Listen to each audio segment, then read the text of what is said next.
Forecasters say most flood watches and wind alerts across the region could ease by Monday evening, but the northern East Coast, Massachusetts up to Maine, could stay drenched through Tuesday morning.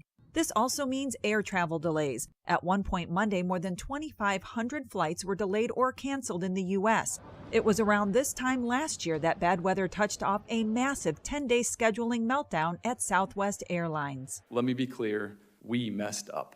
That was the carrier's chief of operations in February, explaining to lawmakers why nearly 17,000 flights were canceled, stranding more than 2 million passengers around the holiday. Now the Department of Transportation is leveling a record $140 million fine against the carrier, citing several violations including inadequate customer service and refund delays. Southwest says it's pleased to have reached a settlement with the DOT, calling it consumer-friendly and committed to customer service in a statement to CNN. This sends a message that every airline has to make the proper investments in having a good enough system and good enough customer service. Systems and service that may be put to the test as the holiday week gets off to a rainy, rocky start. I'm Laura Aguirre reporting. Well, on that note, the big question on everyone's minds, could we see a white Christmas in the Deep South? In 30 seconds, we'll let you know if we're forecasting a winter wonderland.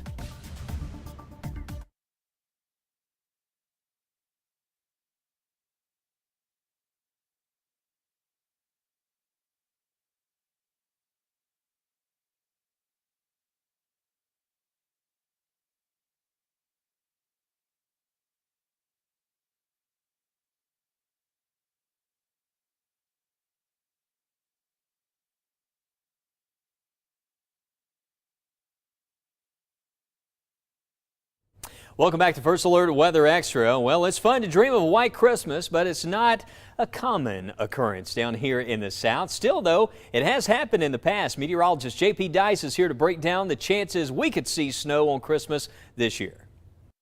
One of the questions that we often get asked here in the First Alert Weather Center every year around Christmas time, are we going to see a white Christmas? Take a look right now. This is a snapshot of where we are currently seeing snow on the ground across the U.S. And really, it's not very much. Higher elevations, obviously, back toward the Colorado Rockies, and we're seeing some snow still on the ground in the Northeast. But overall, what we have been noticing, and I'm sure you have been noticing too, an overall warmer weather pattern this year. Temperatures over the next 8 to 14 days across much of the U.S. will be looking at above average temperatures. So we're going to be looking at really a couple of cold snaps in here, but overall those temperatures are going to be trending above average. So what does it mean for us?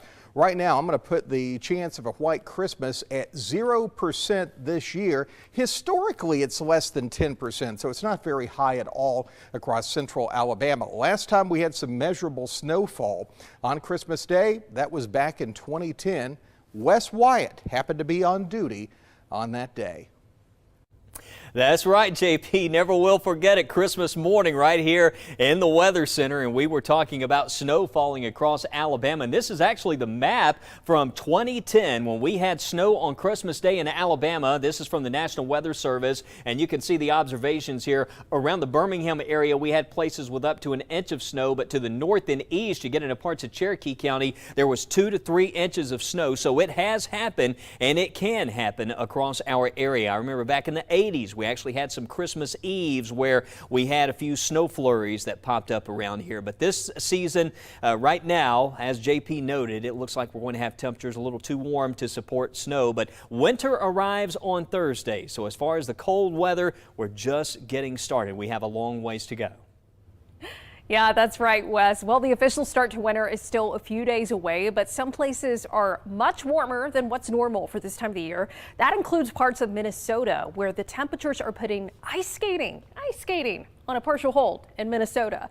Kirsten Mitchell has more on the impact it's having on winter fun. It's wild. I mean, there's no ice out there whatsoever. One of the few places you'll find an outdoor ice rink is in the Alls Yard in Minneapolis. I'm glad that our dad does this. Yeah. It's really cool. But even their homemade rink is struggling to stay frozen. As they're skating on it, and if we put more weight on it, you can just see that there's water coming up around the edges. The first time, my brother stomped in that corner over there, and the ice broke. No one's fallen through yet. This time last year, they say the rink was frozen solid and ready for action. And the kids are elementary school, like you want to get them outside and active, and without snow and rinks around Minneapolis to go on, there's not much else to do. We have a certain amount of base, but doesn't look too good right now. Just an inch of ice has formed on Jeff Scogan's rink in Stillwater. Normally we'd have it already up and running. Every Christmas Eve we have our whole family here, so we normally have a little hockey tournament amongst all of us. T-Rex Rinks has made the Scogan's his rink for several years. Every year we're dealing with something different. Last December, the average high was 24 degrees. So far this year, the average high is 40. The ground isn't completely frozen yet. So that allows us to get rinks in the ground, but we're waiting for the cold temperatures so we can actually fill the rinks up. Despite a late start to the season, co-owner Nolan Rinta predicts by January, more rinks will be up and running. Patience is key, unfortunately. We're a little disappointed, but there's not much we can do about it. So you need about a week and a half of temperatures around or below freezing for those rinks to become ideal for skating. While millions of people were dealing with conditions like this over the weekend, we'll show you where things look the worst.